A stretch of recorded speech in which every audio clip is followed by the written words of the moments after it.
Assalamualaikum warahmatullahi wabarakatuh. Perkenalkan, nama saya Rini Larasati, NPM 18110602446. Di sini saya akan menjelaskan materi mengenai model pembelajaran problem solving untuk memenuhi tugas mata kuliah strategi pembelajaran biologi.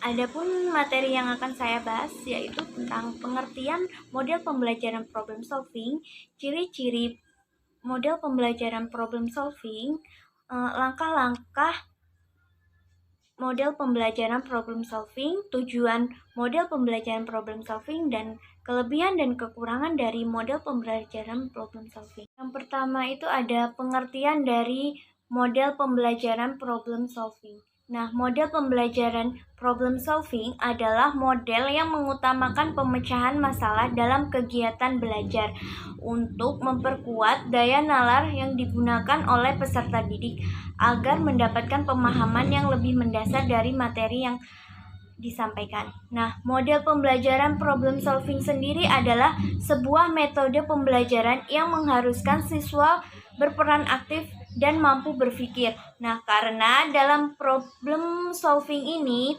siswa diharuskan mampu menganalisis materi mulai dari mencari data sampai dengan menarik kesimpulan. Nah, menurut Murray Hanley et al. Dalam Huda pada tahun 2015, model pembelajaran problem solving merupakan salah satu dasar teoritis dari berbagai strategi pembelajaran yang menjadikan masalah sebagai isu utamanya. Kedua itu ada ciri-ciri pembelajaran problem solving. Yang pertama itu adanya interaksi yang baik antar siswa dan interaksi antar guru dan siswa dalam menyelesaikan suatu masalah. Nah, yang kedua itu adanya dialog matematis dan konsensus antar siswa dan antar siswa dengan guru dalam menyelesaikan suatu masalah.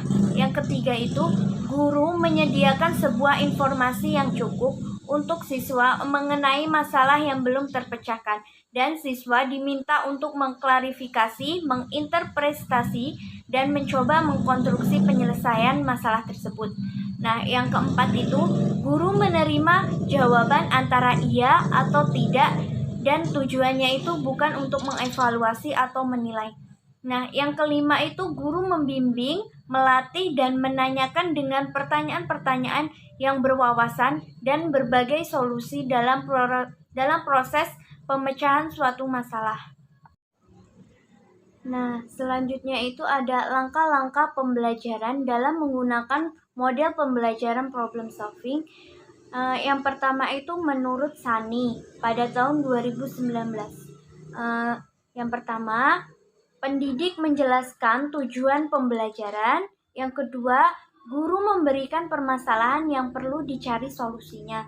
Yang ketiga, pendidik atau guru menjelaskan prosedur pemecahan masalah yang benar. Yang keempat, peserta didik mencari literatur yang mendukung untuk menyelesaikan permasalahan yang diberikan oleh guru. Yang kelima, siswa atau peserta didik menetapkan berbagai solusi yang dapat diambil dalam menyelesaikan permasalahan. Yang keenam, peserta didik melaporkan tugas yang diberikan oleh guru. Nah, yang kedua itu menurut Khotimah dan Fatur Rahman pada tahun 2018 berpendapat bahwa model pembelajaran problem solving ini terdiri dari 6 tahap. Yang pertama itu ada merumuskan masalah, yang kedua ada menelaah masalah, yang ketiga ada merumuskan hipotesis, yang keempat ada mengumpulkan dan mengelompokkan data, yang kelima ada pembuktian hipotesis, dan yang keenam itu ada menentukan pilihan penyelesaian. Yang pertama, merumuskan masalah.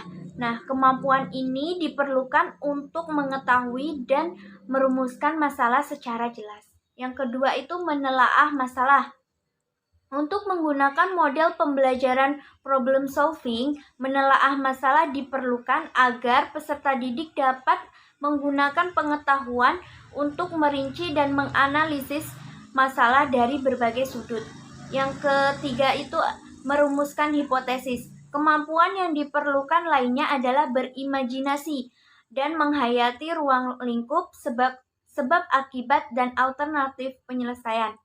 Yang keempat itu ada mengumpulkan dan mengelompokkan data sebagai bahan pembuktian hipotesis. Tahap ini berfungsi untuk memancing kecakapan mencari dan menyusun data serta menyajikan data dalam bentuk diagram, gambar, atau tabel.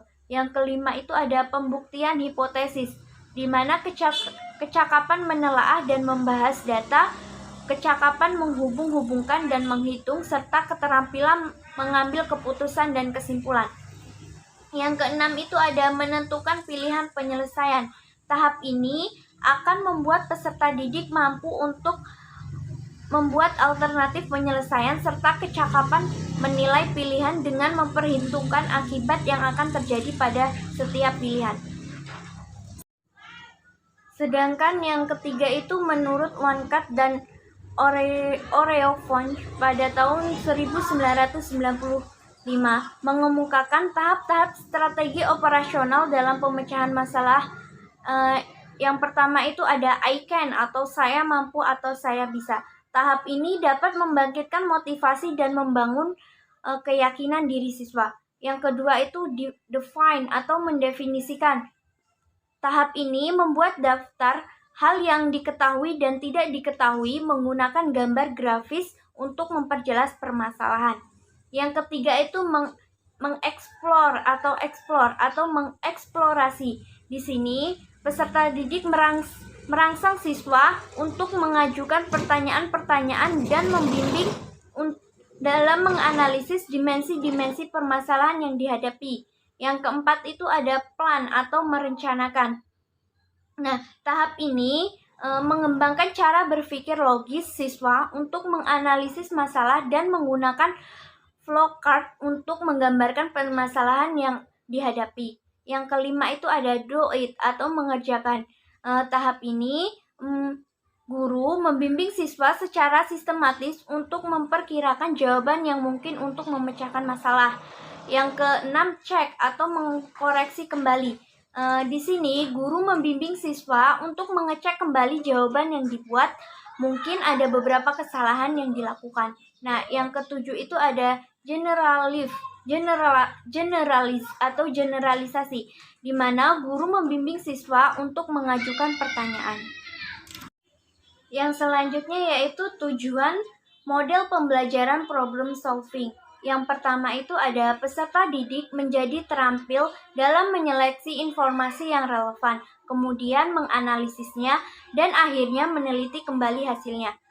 Yang kedua itu ada kepuasan intelektual akan timbul dari dalam sebagai hasil intrinsik bagi peserta didik.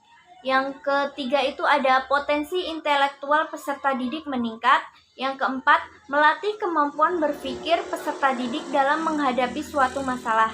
Yang kelima, melatih peserta didik dalam mengambil suatu keputusan yang menurutnya benar. Yang keenam, belajar meneliti suatu masalah dari berbagai segi pandang dan situasi yang sulit.